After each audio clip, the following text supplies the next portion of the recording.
A car of mass 500 kilograms experiences a constant resistance to motion of 450 newtons.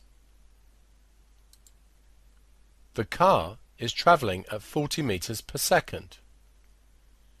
We want to know what braking force is required to reduce the speed to 20 meters per second in 5 seconds.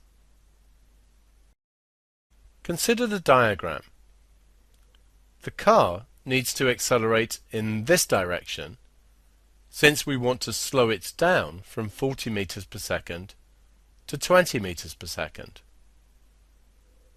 There is a constant resistance to motion of 450 newtons, and we must also be applying a braking force to the car.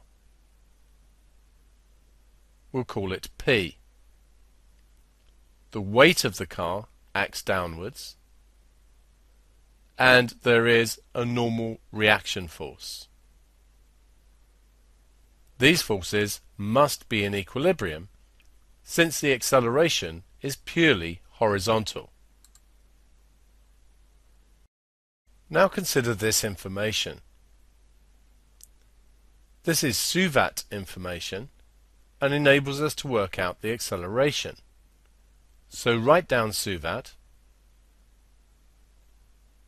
5 seconds to reduce speed from 40 meters per second down to 20 meters per second. We want the acceleration, and these four quantities are linked by V equals U plus AT.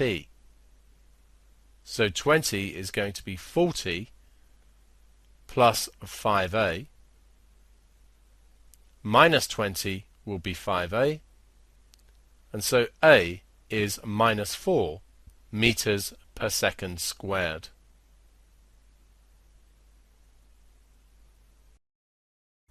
We can now use F equals ma.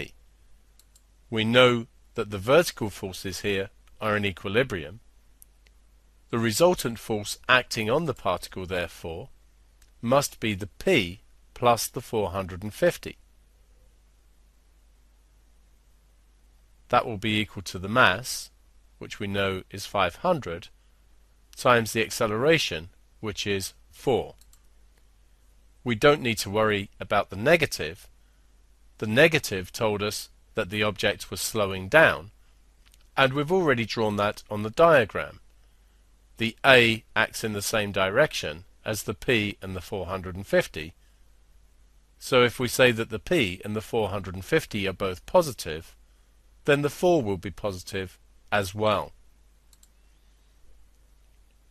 Continuing with our calculation then, P plus 450 must be equal to 2000, and therefore P will be equal to 1550 newtons.